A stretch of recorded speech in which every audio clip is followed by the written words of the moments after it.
안녕하세요. 오늘도 사연살롱을 찾아주셔서 감사합니다. 저는 올해 곧 돌이 되는 한 아이의 엄마이자 이혼녀 김하영이에요. 예전에 강주호님이 TV에서 하신 말씀이 있어요. 상남자 최민수 씨와 어떻게 싸우지 않고 지내나는 질문에 자신은 그 순간엔 넘어가는 것 같지만 다 기억해뒀다가 똑같은 상황이 되면 상대방을 제대로 혼내준다고 하셨거든요. 군자의 복수는 10년이 걸려도 늦지 않는다는 말처럼요. 그 말이 정말 인상 깊어서서 저도 그렇게 살아야겠다고 생각했는데 실제로 그런 상황이 와버렸네요. 그래서 오늘 제 이야기를 들려드리려고 해요. 저희 집은 좀 잘 사는 편이에요. 대기업 총수처럼 진짜 부자는 아니지만 대대로 먹고 사는 걱정 안 해도 되는 집안이었거든요. 어릴 때부터 저희 집에는 항상 사람들이 끊이지 않았어요. 베푸는 걸 좋아하시는 부모님 덕분에 나눠 먹는 게 당연하다고 생각하며 자랐죠. 강남에 건물도 몇 채 가지고 계시고 작은 사업체도 운영하고 계셔서 돈 걱정 없이 살 수 있었기에 남에게 베푸는 걸 인색하게 굴지 않으셨거든요. 그 성품이 저에게도 고스란히 전달되어서 내가 좀 더 가졌으니 더 쓰는 게 맞다는 생각으로 자랐어요. 마치 물이 높은 곳에서 낮은 곳으로 흐르듯이 자연스럽게 베푸는 게 당연한 일이라고 여겼던 거죠. 하지만 이렇게 살다 보면 그걸 노리고 접근하는 사람들을 만나게 되더라고요. 어릴 땐 그런 걸 구분 못하고 당하기도 했는데 나이가 들면서 사람을 보는 눈이 생겼어요. 이 사람의 마음이 진심인지 아닌지를 무심코 내뱉은 한마디, 행동 하나에서 본심이 튀어나오거든요. 마치 가면이 살짝 벗겨지는 순간처럼요. 그런 게 느껴지면 당연히 거리를 뒀고 지금 주변에 남은 친구들은 저에게 2번 사면 한 번은 사려고 하는 사람들이에요. 그게 얼마는 마음이라고 생각하기에 관계가 유지될 수 있다고 생각해요. 서로 주고받는 게 있어야 진짜 우정이라고 생각하거든요. 그런 점에서 남편은 저에게 꽤 높은 합격점을 받은 사람이었어요. 개천에서 용남 케이스로 시부모님은 식당을 운영하셨는데 거기서 서빙도 하며 용돈을 벌었다고 했거든요. 그래서 돈의 귀함을 알았고 제가 돈이 많다고 해도 쉽게 버는 게 아니라는 마인드를 가지고 있었어요. 그 말을 들었을 때 이 사람은 다르구나 하는 생각이 들었어요. 처음 친구 소개로 만났을 때 정말 신선한 충격이었어요. 카페에서 마주 앉은 그 순간이 아직도 생생해요. 강남에서 오래 사셨다면서요? 첫 마디부터 우리 집이 돈이 많다는 걸 알고 있다는 듯이 말하더라고요. 순간 이 사람도 그런 사람인가? 하며 경계심이 올라왔어요. 속으로 또 시작이네 하면서 말이에요. 맛집 많이 알겠어요. 맛있는 곳 안내해 주시면 감사의 의미로 제가 저녁 사겠습니다. 그런데 이렇게 자연스럽게 이어지는 거예요. 보통 잘 산다고 하면 사달라거나 강남 맛집은 당연히 비싸다는 인식으로 꺼리는 사람들이 많은데 말이에요. 그 순간 제 마음속 경계심이 살짝 누그러지는 걸 느꼈어요. 저 솔직히 말씀드리면 한 달에 400 조금 넘게 벌어요. 또래에 비해선 많은 편이지만 하영 씨 눈엔 안 차실 수 있는데 제가 없는데 있는 척하는 건 아니라고 생각해서요. 우리 그 선에서 데이트하면 안 될까요? 심지어 자신의 경제 사정까지 솔직하게 털어놓더라고요. 그 모습이 너무 신선했어요. 보통 남자들은 어떻게든 허세 부리며 여자 마음 얻으려하는데 자신의 경제 사정이 우리 집에 비해 모자라다는 걸 처음부터 인정하고 시작한다는 점에서 모든 것이 좋아 보였거든요. 그래서 세상에 이런 남자도 있구나 싶었어요. 정말 진심으로 좋아하는 것 같았고 결혼까지 무난하게 이뤄졌죠. 그때만 해도 그의 진짜 속내를 알 리가 없었으니까요. 부모님 역시 그의 성실함을 마음에 들어 하셨어요. 천생연분인지 결혼 후 한 달 만에 임신하면서 그는 더 바빠졌거든요. 가족을 책임지겠다고 야근을 신청해서 하는 날들이 많아졌기 때문이에요. 저는 영어학원 선생님이었는데 임신으로 입덧이 심해져서 일을 그만두고 쉬게 되었어요. 아침마다 속이 뒤집어지는 것 같았고 냄새에도 민감해져서 수업을 제대로 할 수가 없었거든요. 그런 저와 뱃속의 아이를 생각해서 책임감 있게 일을 더 열심히 하는 남편을 보며 결혼 정말 잘했다 생각했어요. 매일 밤 11시가 넘어서 들어오는 남편을 보면서도 저는 오히려 고마웠어요. 다른 신혼부부들처럼 신혼여행도 제대로 못 가고 신혼집에서 로맨틱한 시간을 보내기보다는 입덧하는 아내를 위해 묵묵히 일하는 남편이 너무 대견했거든요. 친정 부모님 역시 도움을 청하는 게 아니라 스스로 알아서 하려는 모습에 감탄하셨어요. 참 좋은 부모님이 돼서 잘 컸네. 요즘 사위들은 부모 도움받아 편하게 살려는데 스스로 하려 하고 내가 정말 사위 하나는 잘 얻었어. 하. 아빠가 엄마에게 속삭이시는 말을 들었을 때 제 마음도 뿌듯했어요. 정말로 괜찮은 사람을 만났다는 생각까지 들었거든요.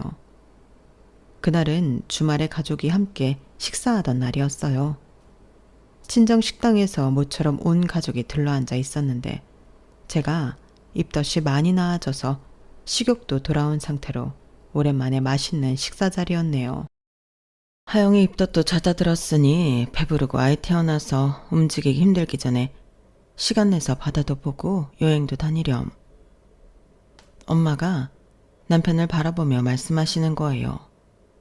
그때 남편의 표정이 살짝 어두워지는 걸 봤는데 아마 경제적 부담을 생각하고 있었나 봐요. 그래야겠네요. 하영이 몸 무거워져 힘들기 전에 좋은데 많이 데려가야겠어요. 남편이 그렇게 말하며 핸드폰을 들여다보더니 이내 밝은 표정으로 돌아왔어요. 주말에 우리 바다 보러 가자. 부산 KTX 예약했어. 그런데 아빠가 의아하다는 표정으로 물어보시더라고요. 차가 있는데 왜 번거롭게 기차를 타? 짐도 챙기면 무겁고 하영이도 더 피곤할 텐데 드라이브 하면서 가면 더 좋은 거 아니야? 아닌가? 요즘 젊은 사람들은 기차 여행을 더 좋아하나? 그때 남편이 조금 당황하는 것 같았지만 금세 웃으며 대답했죠. 아, 제 차가 너무 오래되어서 장거리 다니기엔 위험할 것 같아서요. 하영이가 홀몸도 아니고 임신까지 했는데 가족을 생각하면 안전한 게 좋죠. 제 차는 저 혼자만 급할 때 타는 게 맞는 것 같아요. 그 말을 들은 순간 아빠의 표정이 확 달라지더니 눈에서 하트가 발사되는 것처럼 표정을 숨기지 못하셨는데 이렇게 생각이 깊구나. 우리 딸을 정말 사랑하는구나. 둘 중 하나이지 싶은 표정과 눈빛이었거든요. 그럼 안 되지. 당장 차 바꿔야겠는데. 아빠가 갑자기 일어서시면서 남편을 바라보셨어요. 아니에요, 아버님. 저희가 알아서 할게요. 지금 당장은 못 바꾸겠지만 제가 더 열심히 노력하면 아기 태어나기 전엔 작아도 새 차로 바꿀 수 있을 거예요. 남편이 당황하며 손사래를 쳤지만 아빠 마음은 이미 정해진 상태였죠. 무슨 소리야. 우리 하영이랑 손자 태우고 다닐 차가 그래서 되겠어? 지금 당장 같이 가자. 그렇게 아빠는 괜찮다는 남편을 반강제로 데리고 평소 아빠가 자주 가던 외제차 매장을 찾았어요. 저는 임신 중이라 집에 있었는데 2시간 만에 돌아온 아빠와 남편의 표정이 대조적이라 아직도 생생하게 기억나요. 아빠는 뿌듯한 표정이었고 남편은 뭔가 복잡한 표정이었거든요. 집에 와 물으니 이렇게 단번에 좋은 차를 뽑아주실지 몰라서 너무 당황해서 고맙다는 소리도 제대로 못한 것 같다고 아직도 얼떨떨한 듯 말하더라고요. 아빠가 바로 계약하고 온 차는 벤츠 C클래스였는데 남편에게는 꿈의 차였을 거예요. 그날 밤 남편이 말했거든요. 이런 차를 언제 타보나 했는데. 그 말을 들으면서 저는 마음이 따뜻해졌어요. 그때만 해도 그의 진짜 속마음을 알 리가 없었으니 열심히 책임감을 가진 남편과 그를 이뻐하는 친정아빠의 모습들이 감사하고 또 감사할 따름이었네요. 그렇게 한 달 뒤 예약했던 차가 나왔어요. 저는 배가 불러서 잘 못 움직이니까 남편 혼자 차를 인수받았는데 생각보다 막 좋아하지 않는 것 같았어요. 시승을 하고 와서도 표정이 그렇게 밝지 않더라고요. 보통 남자들이 새 차, 그것도 벤츠를 받으면 신이 나서 이것저것 만져보고 자랑하기 바쁠 텐데 남편은 오히려 무거운 표정이었어요. 왜 그래? 마음에 안 들어? 제가 물어보니까 남편이 한숨을 쉬며 말하더라고요.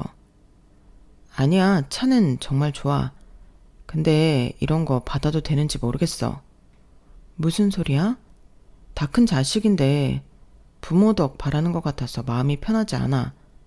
처음에는 그냥 고맙게 받으면 되는 줄 알았는데 막상 이렇게 비싼 차를 받고 보니까 남편의 표정이 정말 착잡해 보였어요. 그 모습을 보면서 저는 오히려 더 기특했어요.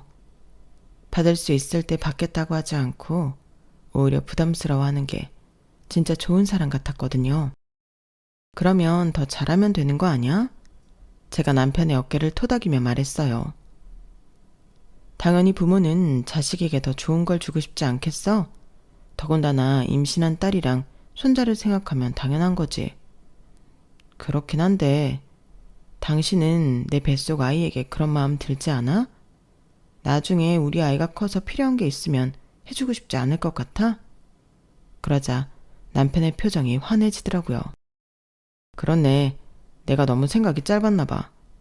아버님 어머님이 우리를 위해서 주시는 건데 고맙게 받아야겠다. 그러니까 그 대신 부모님께 더 잘해드리면 되는 거야. 남편은 제 말이 맞다며 동조하면서 앞으로 친정 부모님께 더 잘해야겠다고 다짐했어요. 그 모습이 너무 기특해 보였거든요. 그리고 실제로 시간 날 때마다 친정 부모님을 찾아가며 살갑게 굴었어요. 주말이면 꼭 들러서 안부를 여쭙고 아빠가 좋아하는 술이라든지 엄마가 좋아하시는 꽃 같은 것들을 사들고 가더라고요. 친정 부모님은 그런 남편을 정말 예뻐하셨어요. 하영이 복 많네. 저런 남편을 어디서 구하냐. 엄마가 남편이 없을 때 저에게 하신 말씀이었어요. 정말 자랑스러웠죠. 그렇게 2달이 더 지났을 무렵 남편이 변화하기 시작했어요. 아니, 정확히는 본색을 드러내기 시작했다고 해야 할까요? 그때는 몰랐지만 지금 생각해보면 그때부터 시작이었던 것 같아요. 아이 방을 만들어야겠는데 남편이 핸드폰으로 이것저것 쇼핑하면서 중얼거리더라고요. 아기 침대, 기저귀 가리대, 장난감 등등 보기에도 예쁜 것들이 많았어요. 우리 집이 좀 좁아서 뭘 사두기가 힘들 것 같아. 남편이 한숨을 쉬며 말했어요. 우리 집은 24평 아파트였는데 결혼 전 제가 독립해서 살던 집을 리모델링해서 들어왔거든요.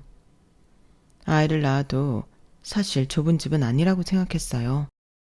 물론 마당 있는 친정을 생각한다면 좁지만 우리가 가진 범위에서 하자는 남편 말에 동의했고 그렇게 선택했기에 문제 없다고 생각했거든요. 그냥 필요한 것만 사면 되지 뭐. 아이 방이라고 해봐야 침대하고 옷장 정도면 충분하지 않아? 제가 그렇게 말했지만 남편은 뭔가 불만족스러운 표정이었어요. 그런데 그때는 남편이 아이를 위해 더 좋은 환경을 만들어주고 싶어하는 거라고 생각했어요. 그주 주말에 부모님을 만나 식사하면서 남편이 슬쩍 화제를 꺼내더라고요. 아버님, 요즘 아이 방 준비하고 있는데 생각보다 쉽지 않네요. 왜? 뭐가 문제인데? 아빠가 관심 있게 물어보셨어요. 집이 좀 좁아서 아이 방 만드는 것도 쉽지 않고 아기 물건들이 생각보다 많더라고요. 남편이 은근히 집이 좁다는 투로 말하는 거예요. 그 순간 저는 설마 하는 생각이 들었어요. 좁으면 이사 가면 되지 뭐가 문제야? 부모님이 당연하다는 듯이 말씀하시더라고요. 아니에요. 저희가 알아서 할게요. 지금 집도 충분히 넓은데요. 제가 얼른 말했지만 이미 부모님 마음은 정해진 상태였어요. 우리가 가지고 있는 아파트 중에 48평짜리가 하나 있는데 그게 2달 뒤에 전세가 끝나 리모델링해서 들어가면 될 것 같은데 엄마가 말씀하시는 순간 남편의 눈이 반짝이는 걸 봤어요. 어머님, 그런 큰 집을 생각했던 건 아닌데요. 남편이 겸손한 척 말했지만 표정은 완전히 달랐어요. 하나만 낳을 거 아니고 학교까지 생각하면 정착하는 게 부모님 말씀처럼 나은 것 같네요.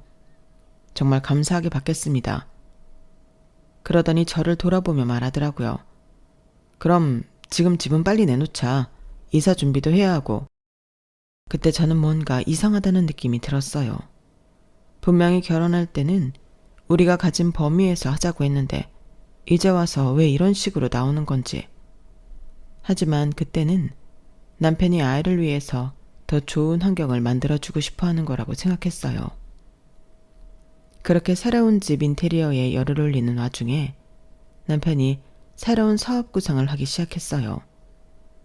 처음에는 가벼운 얘기였어요.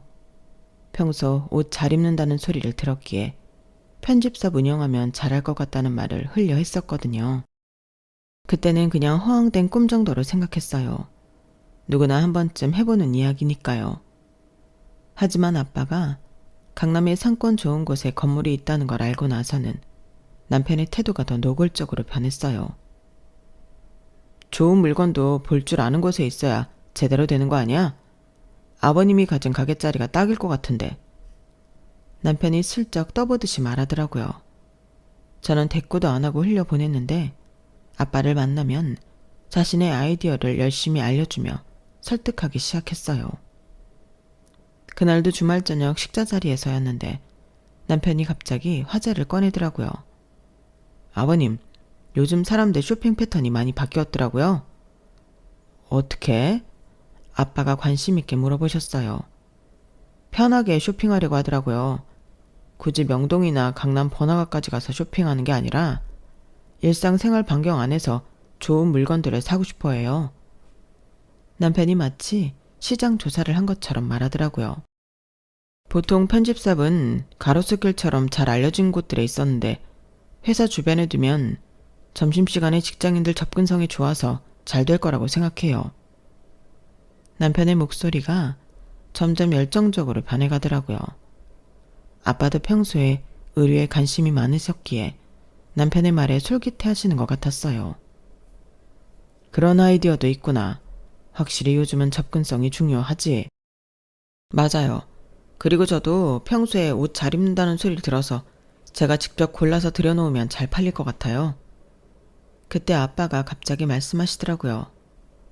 하고 싶으면 가게 하나 내줄 테니 해봐라. 그 순간 저는 깜짝 놀랐어요. 설마 아빠가 정말로 가게를 내준다고 하실 줄은 몰랐거든요. 아버님, 정말요? 남편의 눈이 반짝이는 걸 봤어요. 마치 기다렸다는 듯이 말이에요. 아빠, 갑자기 꺼낸 말에 그렇게 반응해주면 어떡해.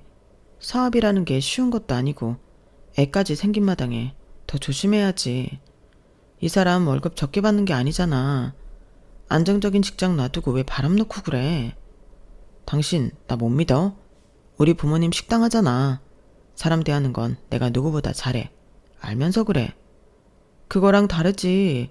편집샵은 수요가 정해져 있는데 차린다고 되는 것도 아니고 연예인들이나 셀럽들 단골층이 분명한데 우리가 그런 인맥이 있는 게 아니니 자리 잡는 것도 힘들 테고 쉽게 생각할 문제 아니라고 생각해.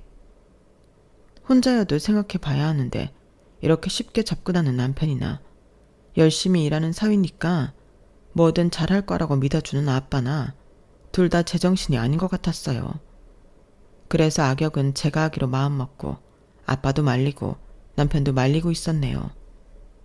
하지만 남편은 그런 저를 안심시키려고 그러는 건지 아빠에게 자신이 충분히 할 수 있다는 걸 어필하려는 건지 모르겠지만 계속 충분히 승산이 있고 말은 지금 꺼냈지만 사실 오래전부터 회사 주변도 살피고 구상하고 있었다고 말하더라고요. 그렇다고 해도 준비 기간이 필요하잖아. 최소한 아이 낳고 나서 생각해봐도 되는 거 아니야? 기회라는 게 언제 오는지 모르는 거야. 그러다 다른 사람이 차리면 그땐 기회고 나발이고 없는 거야. 그래도 모르겠어? 젊을 때 한번 해보는 것도 나쁘지 않을 것 같은데 나이 들면 감각이 떨어질 수도 있고 안 그러나? 아빠가 남편을 지지하는 듯이 말씀하시니까 남편 얼굴에 화색이 돌면서 당연하다는 듯 말하는 거예요. 지당한 말씀입니다, 아버님. 돈 쓰는 소비층이 제 또래이고 강남 회사 다니는 층도 제 또래가 많으니 지금이 적기인 셈이죠. 결국 저는 더 이상 말릴 수 없었어요. 그렇게 남편은 편집샵 가게 인테리어 구상을 하고 물품들을 구매하며 들뜬 시간을 보냈어요. 매일 밤늦게 들어와서는 핸드폰으로 인테리어 사진들을 보여주며 설명하고 주말이면 백화점을 돌아다니며 명품들을 구경하고 다녔어요. 그 모습을 보면서 저는 복잡한 심정이었는데 회사 일을 열심히 하는 사람이 자기 일은 한다니까 밤새는 줄 모르며 빠져드는 모습이 보기 좋았지만 다른 한편으론 불안했거든요. 정말 잘 될 수 있을까? 혹시 실패하면 어떻게 하지? 너무 아빠만 믿는 거 아닌지. 특히 아이가 태어날 예정인데 수입이 불안정해지는 게 맞나? 하는 생각들이 머릿속을 맴돌았던 거죠. 하지만 그때는 남편이 정말 성공하고 싶어 하는 것 같았고 부모님도 지지해 주시니까 잘 될 거라고 긍정적으로 생각하기로 했었네요. 모든 게 갑자기 이루어진 게 정신없던 저는 마음을 비우고 있었어요. 남편이 발견한 진실을 알고 있으면서도 모르는 척 연기를 해야 했거든요. 그런데 남편은 오히려 더 적극적으로 변했어요. 하영아, 가장이 되는 책임감이 이렇게 클 줄 몰랐어. 앞으로 우리가 더 잘 될 거라는 걸 확신해. 남편이 매일 밤 저에게 말하며 마치 저를 세뇌시키려 했어요. 자신이 얼마나 가족을 위해 열심히 하고 있는지, 앞으로 얼마나 잘 될 것인지에 대한 이야기를 끊임없이 늘어놓았죠. 그 모습을 보면서 저는 정말 뻔뻔하다는 생각밖에 안 들었어요. 그렇게 시간이 흘러 들어갈 집 인테리어가 끝나고 이삿날이 되었어요. 그새 배가 많이 불러왔고 여름이라 몸이 무거워져서 저는 움직이기가 힘들었어요. 여보 미안한데 나는 못 움직이겠으니까 알아서 해줘. 남편은 편집샵을 준비한다며 이미 사직서를 낸 상태였기에 시간이 충분했어요. 알았어. 걱정하지 마. 내가 다 알아서 할게. 그렇게 저는 친정에 가 있었어요. 짐을 다 싸고 나는 친정으로, 남편은 이사갈 집으로 출발했죠. 그런데 1시간 뒤 남편에게서 전화가 왔어요. 여보, 지금 큰일 났어. 남편의 목소리가 급박했어요. 왜? 무슨 일인데? 우리가 들어가야 하는데 이미 이사 온 사람이 있다고. 무슨 일이야? 그 말을 듣는 순간 저는 속으로 웃음이 나왔어요. 드디어 시작되는구나 싶었거든요. 아, 그거 우리 집 아니니까 당연한 거지.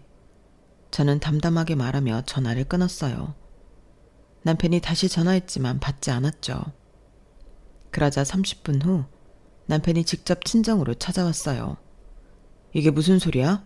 아버님이 우리 주신다고 했는데 우리 집이 아니라니. 남편이 어이없다는 표정으로 소리쳤어요. 부모님도 갑작스러운 상황에 당황하셨죠. 내가 당신과 함께 있을 때는 우리였겠지만 내가 너와 함께 있지 않기로 결정한 지금은 우리가 아니지. 그러니까 우리 집이 아니고. 저는 차분하게 말했어요. 남편은 그 말을 이해하지 못하는 것 같았어요. 알아듣기 쉽게 말해. 대체 무슨 소리야? 남편이 언성을 높이기 시작했죠. 그러자 저는 더 이상 참을 수 없었어요. 세상이 우습지. 그 큰 집을 날로 먹으려 했어? 제가 비웃으며 말하자 남편의 표정이 싹 굳어졌어요. 뭔가 잘못됐다는 걸 직감한 것 같았거든요. 사실 48평 아파트는 원래부터 제 명이었어요. 아버지가 제 결혼 전에 나중에 네가 살 집이라며 미리 증여해 놓으신 거였는데 남편은 그 사실을 모르고 있었던 거죠. 그리고 인테리어가 끝나자마자 저는 친구에게 전세를 준 상태였어요. 그 친구는 부모님과 살고 있었는데 결혼하면서 더 큰 집이 필요했거든요. 강남은 부담스러워서 다른 지역을 보고 있었는데 제가 우리 집에 들어오라고 한 거였어요.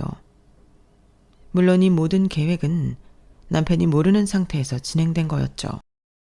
남편은 그제서야 뭔가 심상치 않다는 걸 느끼는 것 같았어요.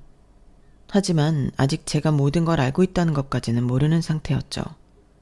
그래서 더 당황스러워했던 것 같아요. 하영아, 이게 무슨 일이야? 아버님이 분명히 우리 주신다고 하셨는데? 맞아. 우리 주신다고 하셨지. 그런데 이제 우리가 아니잖아.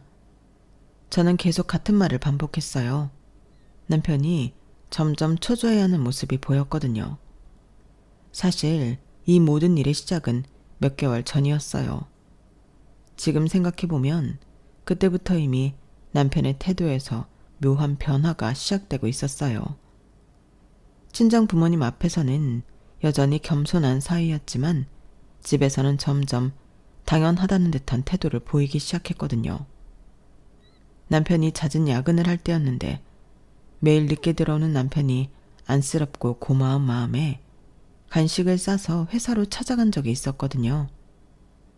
그날 저는 특별히 남편이 좋아하는 샌드위치와 따뜻한 커피를 보온병에 담아서 준비했어요. 깜짝 놀래켜줄 생각이었고 임신한 아내가 찾아오면 그날은 좀 일찍 끝낼 수 있지 않을까 하는 일말의 기대감도 있었죠. 배가 불러서 움직이기 힘들었지만 남편 생각에 발걸음이 가벼웠어요. 남편 회사 건물 앞에 도착해서 로비로 들어가려는데 건물 뒤쪽에서 남편 목소리가 들렸어요. 분명히 남편 목소리였는데 누군가와 대화하고 있더라고요. 흡연구역이었기에 뭐에 홀린 듯 그쪽으로 발걸음을 옮겼어요. 가까이 가보니 웬 여자와 함께 있었어요. 그 여자는 담배를 피고 있었고 남편은 담배를 안 피니까 커피를 마시고 있었죠.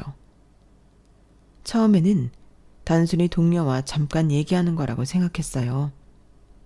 하지만 뭔가 이상했어요. 남편이 회사에 친하게 지내는 여직원이 있다는 소리를 들은 적이 없었거든요. 뭔 일인가 싶어서 기둥 뒤로 숨어서 가까이 다가가 둘이 하는 이야기를 들었어요. 그런데 들리는 대화 내용이 심상치 않았어요. 오피스 와이프가 이런 건가? 싶을 정도로 둘은 수위를 넘나드는 말을 하고 있었거든요. 그 여자가 남편의 팔을 툭툭 치면서 농담을 하고 남편도 그런 스킨십을 자연스럽게 받아들이고 있었어요. 그 모습만으로도 충분히 충격적이었는데 더 큰 충격은 그 다음에 들린 말이었어요. 그 말 중에서 귀에 선명하게 들리는 말이 있었는데 그건 남편의 말이었어요. 저갓집이 완전 개호구야. 글쎄 내가 뭐 좀 필요하다고 샤바샴 하면 다음날 바로 준다니까? 그 말을 듣는 순간 머리가 하얘졌어요. 우리 부모님을 개호구라고? 내가 듣고 있는 게 맞나? 하는 생각이 들었죠. 그런데 그 말도 기가 막혔는데 그 말을 들은 여자가 하는 말은 더 가관이었어요. 네가 연기를 잘하니까 그런 거지. 하여간 당신은 원하는 게 있으면 하늘의 별도 따다 줄 것처럼 굴더라. 그 여자가 웃으면서 말하는 거예요. 연기를 잘한다고? 그럼 지금까지 보여준 모든 모습들이 다 연기였다는 말인가요? 그럼 지금 따줄까? 그러자 남편이 야릇한 미소를 보내면서 대답했어요. 그 순간 저는 온몸에 소름이 돋았어요. 이게 정말 내가 아는 남편이 맞나 싶었거든요. 그 순간 손에 있던 간식 봉지를 놓칠 뻔했지만 정신을 붙잡고 최대한 조용히 그 자리를 벗어났어요. 주차했던 차에 와서 한참을 멍하니 앉아 있었죠. 손이 떨리고 머리가 어지러웠어요. 내가 지금까지 알던 남자가 아니었어요. 그럼 모든 게 다 계획된 것인가? 결혼도 임신도 친정에 잘해주는 것도 모두 계획된 것이었나? 어디서 뭘 어떻게 해야 할지 패닉에 빠졌는데 우선 사전 조사가 필요할 것 같았어요. 집에 돌아와서 나를 소개해준 친구에게 전화했어요. 남편에 대해 더 자세히 알고 싶다고 했죠. 왜 갑자기 무슨 일이 있어? 친구가 걱정스럽게 물어봤어요. 아니야. 그냥 남편 친구들이랑 만날 일이 있을 것 같아서. 아, 그래? 걔는 대학 동기인데 평판이 좋아서 소개시켜준 거야. 성실하고 착하다고 소문났었거든. 그 말을 들은 순간 감이 왔어요. 대외적으로 하는 행동과 진짜 속내는 완전히 다르구나. 겉으로는 착한 사람인 척하면서 속으로는 완전히 다른 계산을 하고 있었던 거예요. 그래서 그 실체를 낱낱이 까발려주겠다고 속으로 다짐하고 판을 깔기 시작했던 거예요. 이제 더 이상 당하고만 있을 수는 없었거든요. 사실 남편이 그렇게 당황한 건 당연했어요. 의외로 순수하게 제 함정에 말려들었거든요. 저는 남편의 허세 부리는 속성을 정확히 파악하고 있었어요. 남편이 아기방을 만들려고 할 때 저는 일부러 이런 말을 했어요. 아, 그런데 민지네는 어떤 제품들을 샀는데 정말 좋다더라. 특히 그 원목 아기 침대랑 수입 기저귀 가리대. 저는 마치 우연히 들은 것처럼 자연스럽게 말했어요. 그러면서 관심 없는 척 덧붙였죠. 요즘 애들은 뭘 그렇게 사는지 우리 때는 그런 거 없이도 잘 컸는데. 물론 그 친구라는 건 남편은 소개시켜줬던 친구를 포함해서 겹쳐서 알고 있는 지인들의 이름을 팔았던 거예요.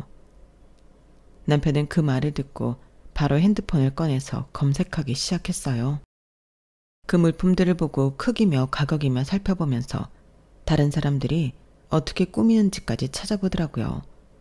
그러면서 점점 욕심이 생기는 게 보였어요. 이런 거 보니까 우리 집이 진짜 좁긴 하네. 남편이 중얼거리면서 한숨을 쉬더라고요.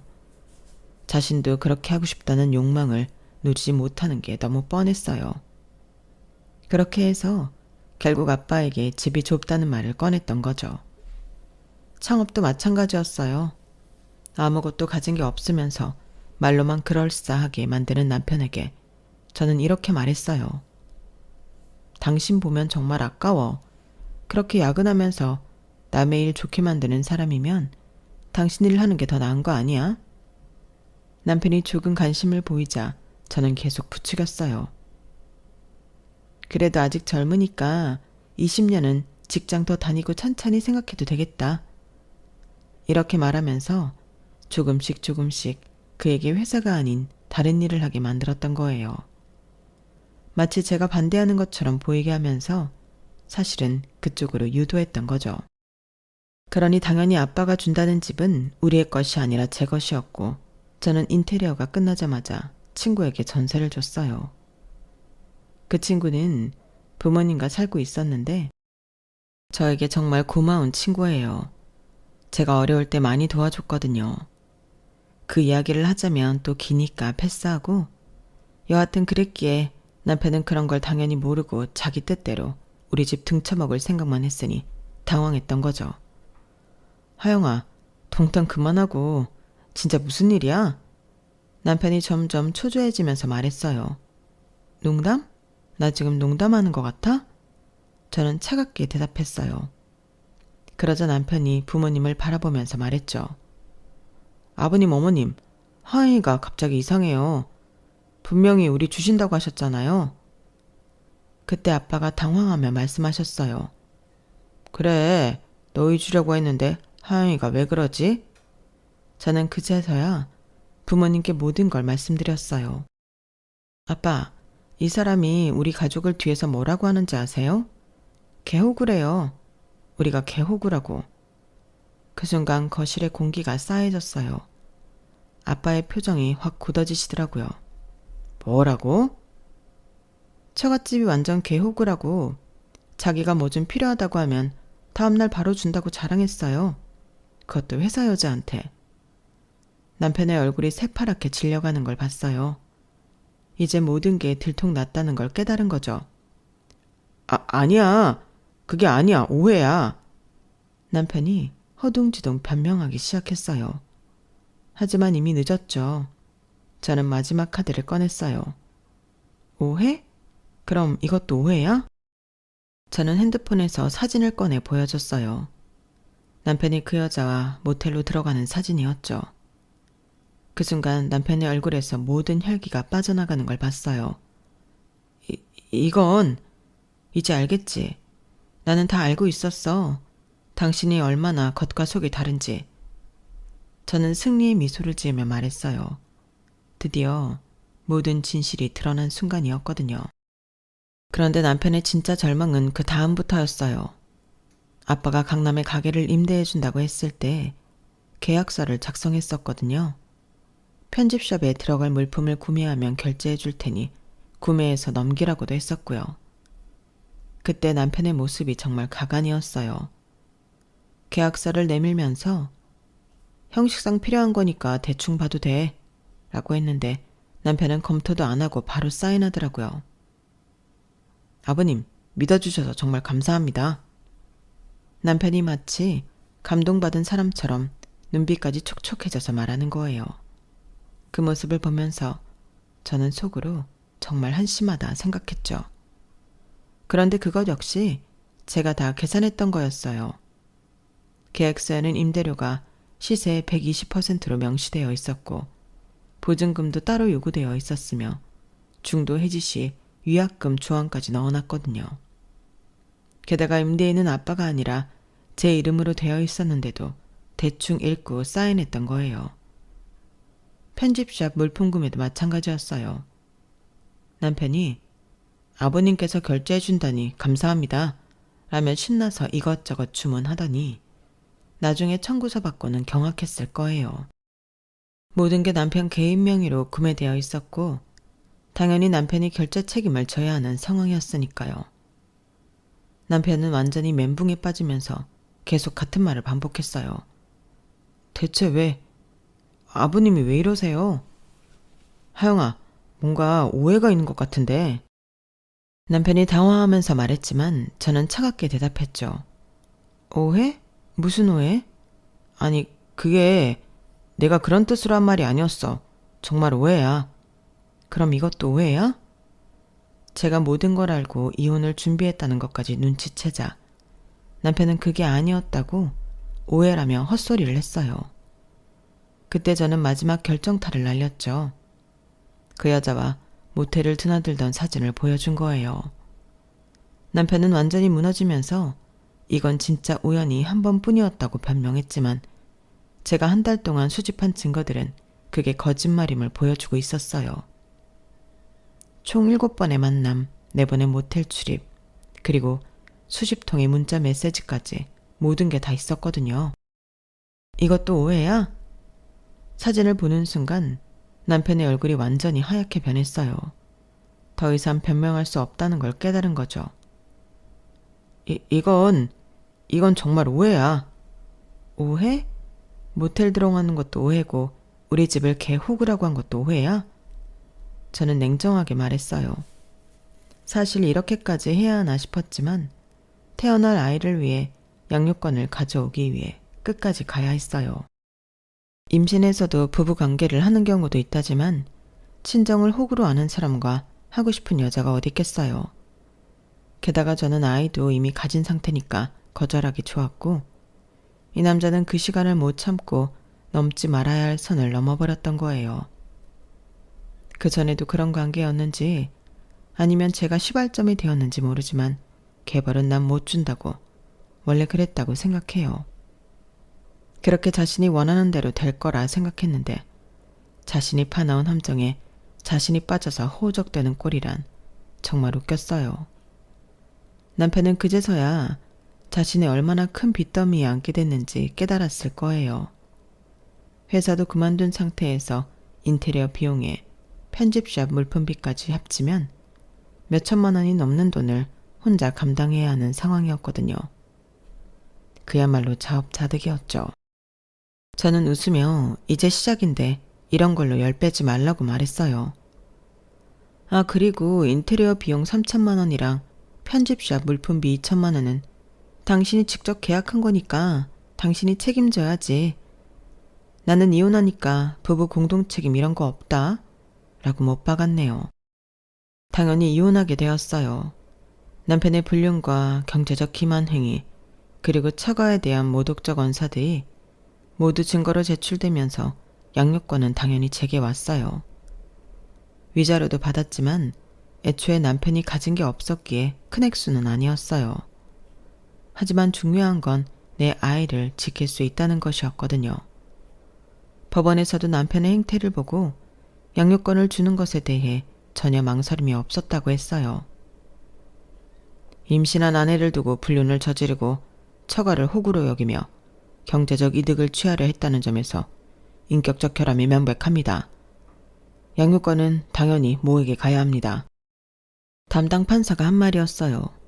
특히 개호구 발언을 녹음한 파일은 법정에서 남편에게 매우 불리하게 작용했어요. 다가가면서 분위기가 심상치 않다고 느꼈던 전 핸드폰 녹음기를 켰었는데 그게 도움이 되었던 거죠.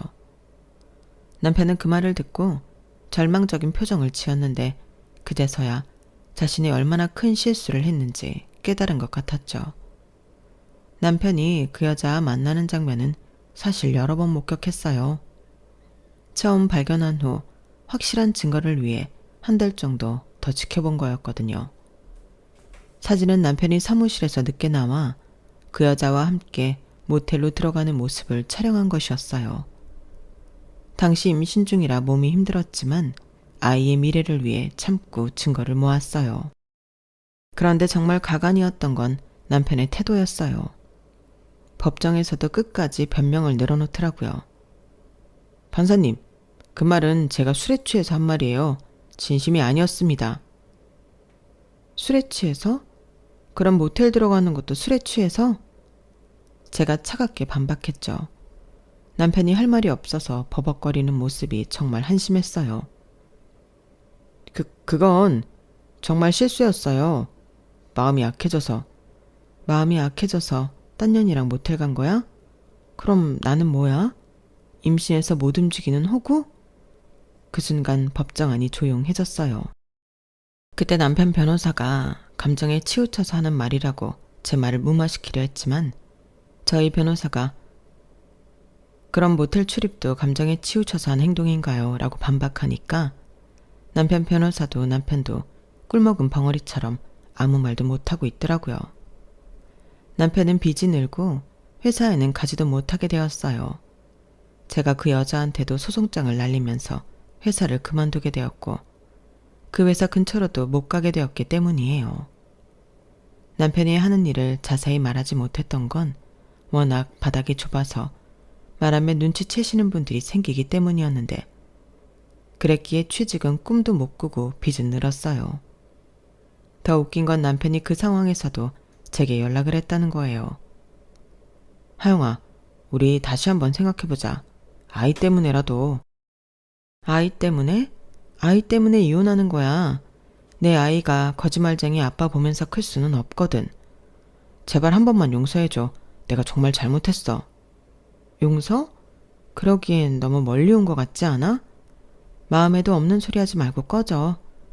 너란 인간이랑 이런 전화하는 시간도 아까우니까. 그렇게 철저하게 외면당하는 건 저뿐만이 아니었죠.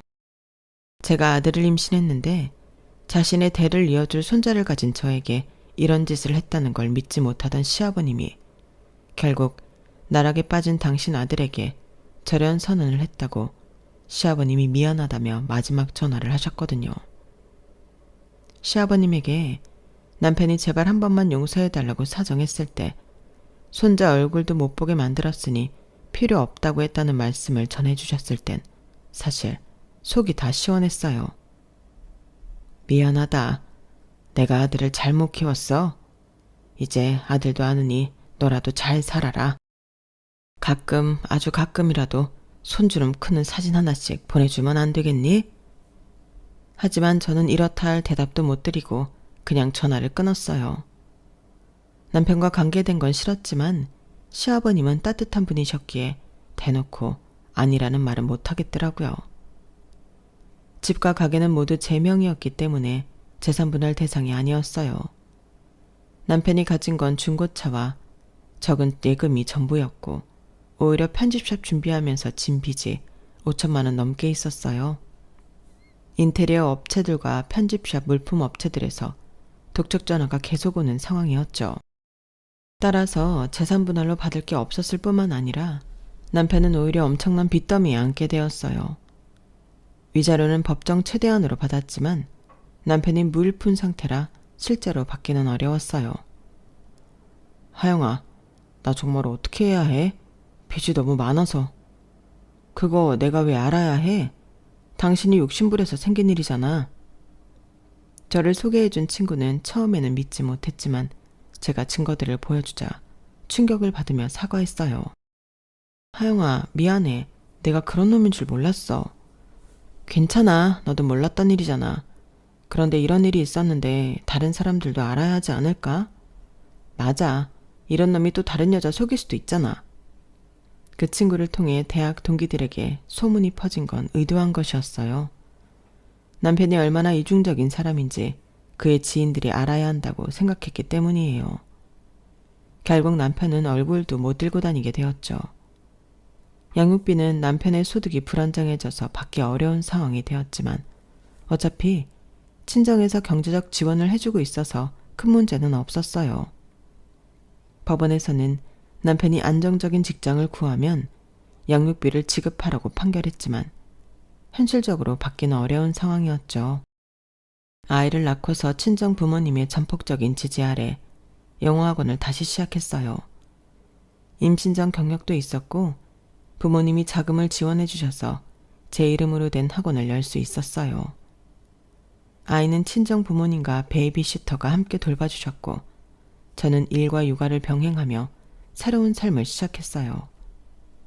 가끔 남편 소식이 들려오는데 여전히 변변한 일자리를 찾지 못하고 있다고 해요. 그 여자도 결국 다른 남자에게 버림받았다는 소식을 들었어요. 업계가 좁다 보니 둘 다 매장된 상태라고 하더라고요. 지금 제 아이는 건강하게 자라고 있고 저는 학원 운영도 잘 되고 있어서 경제적으로도 안정적이에요. 가끔 그때 일을 생각하면 화가 나지만 동시에 다행이라는 생각도 들어요. 만약 그때 그 상황을 목격하지 못했다면 그리고 제가 복수를 계획하지 않았다면 훨씬 더 큰 상처로 남았을지 모른다고 생각하면 정말 아찔해요. 혹시 제가 너무 잔인했나 싶어서 고민한 적도 있었지만 생각해보니 저는 그저 기회를 제공했을 뿐 선택은 남편이 했다고 생각해요. 아닌 척 연기했어도 결국 본심을 이기지 못했고 욕심이 결국 화를 불러온 거니까요. 내 탓하지 마. 네 무덤 네가 판 거니까. 마지막으로 남편에게 한 말이었어요. 제가 판을 깔았다고 해도 그 판 위에서 어떻게 행동할지는 남편의 몫이었으니까요. 만약 남편이 정말 저를 사랑하고 존중했다면 그 어떤 유혹에도 넘어가지 않았을 거고 당연히 저희 부모님 호의를 호구라고 표현하지도 않았겠죠. 군자의 복수는 10년이 걸려도 늦지 않다더니 저는 1년도 안 걸리게 모든 걸 끝냈답니다. 이제는 모든 걸 털고 저 잘 살아보려고 합니다. 뭐니 해도 최고의 복수는 제가 더 잘 사는 거니까요. 제 이야기 들어주셔서 고맙습니다. 건강하시고 오늘 하루도 행복하세요. 여러분, 사연 댓글에 응원과 현명한 조언 부탁드려요. 좋아요와 구독은 저에게 큰 힘이 됩니다. 오늘도 좋은 일 가득하세요.